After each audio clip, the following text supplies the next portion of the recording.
আল্লাহর নবী সাল্লাল্লাহু আলাইহি ওয়াসাল্লাম সাহাবায়ে কিরামদেরকে বলতেছেন, ও সাহাবায়ে কিরাম, যাকাত দিলে আল্লাহ তাআলা বরকত দেন, যাকাত দিলে আল্লাহ তাআলার রহমত বাড়ে, বরকত বাড়ে, সাকিনা বাড়ে। এক ইহুদি মহিলা আল্লাহর নবী সাল্লাল্লাহু আলাইহি সাল্লামের কথা শুনে সে আমল করা শুরু করলো। আমার যত টাকা আছে, যত পয়সা আছে, আমি যাকাত দিয়ে দিব।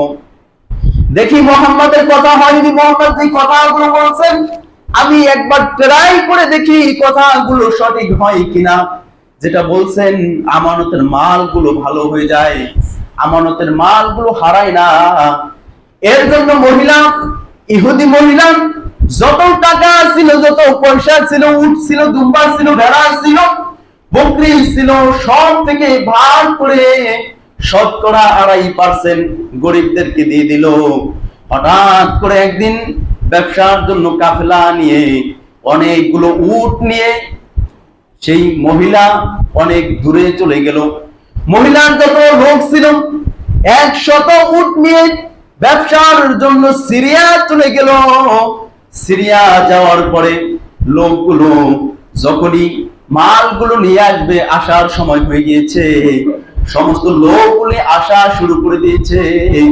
এর মধ্যে মহিলা খবর পেয়ে গেল পথের মধ্যে ডাকাতে হামলা করেছে, অনেক মানুষ ছিল, সেই মানুষের মালগুলো ছিনিয়ে নিয়ে গিয়েছে। মহিলা চিন্তা করলো, মুহাম্মদ তো যে কথা বলেছেন, কথা আর কাজে তো ঠিক দেখতেছি না।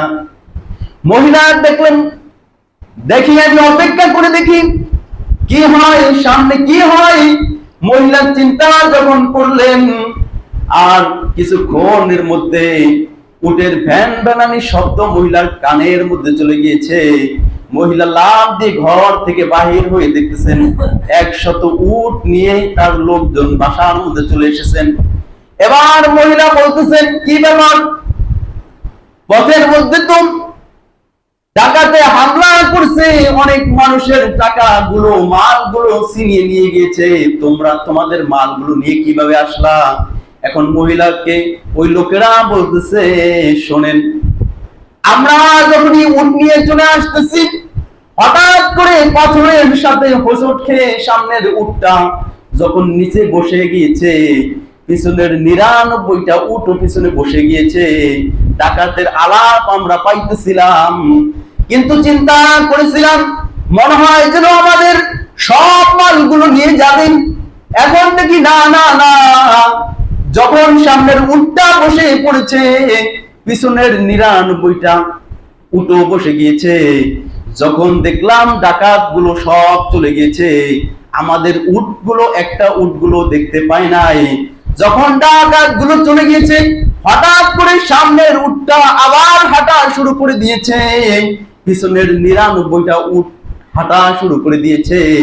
এই কারণে এইভাবে আমরা বাড়ির মধ্যে চলে আসছি, আমাদের একটা লোকেরও, মানে একটা উটেরও মালগুলো ডাকাত নিতে পারে নাই। কিরকম অবস্থা? আর উটের বিষয়